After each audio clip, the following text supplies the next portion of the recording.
This is giving out prayer cards in Africa.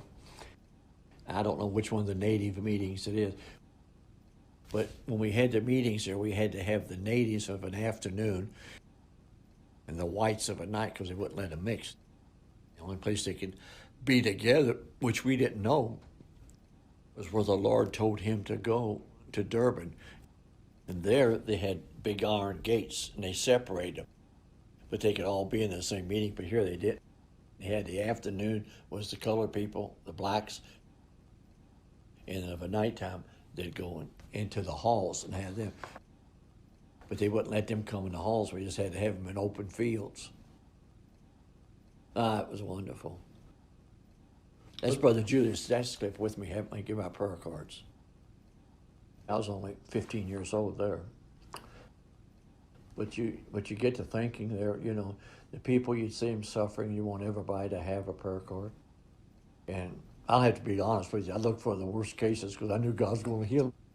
I wanted to see them get healed, But that was what we done to try to keep them from, just conglomerate.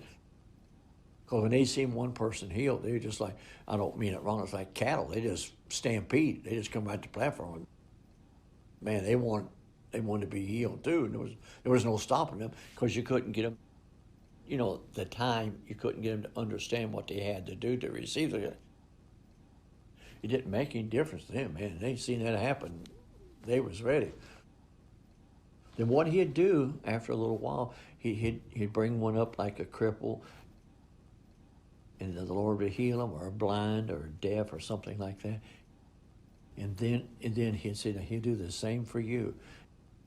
Now, I can't lay my hands on you because there's too many of you, but you lay your hands on one another. And he said, do you believe? He did. Boy, he prayed one prayer in thousands. Just instant. One time in Durban, they called us at the hotel. He said, Brother Bam, go look out the balcony of your window. We went out there, and Daddy I was staying in the same room. Went out there, and there was 7 of them big cattle trucks with old clubs and old cots and stretchers, and hundreds of people coming behind these 7 trucks singing Only Believe. Went right down through the whole streets of Durban. Yes, sir. But he said, when I went there, he said, God said, I give you all of South Africa. You can't go there nowhere unless they know him. That's right.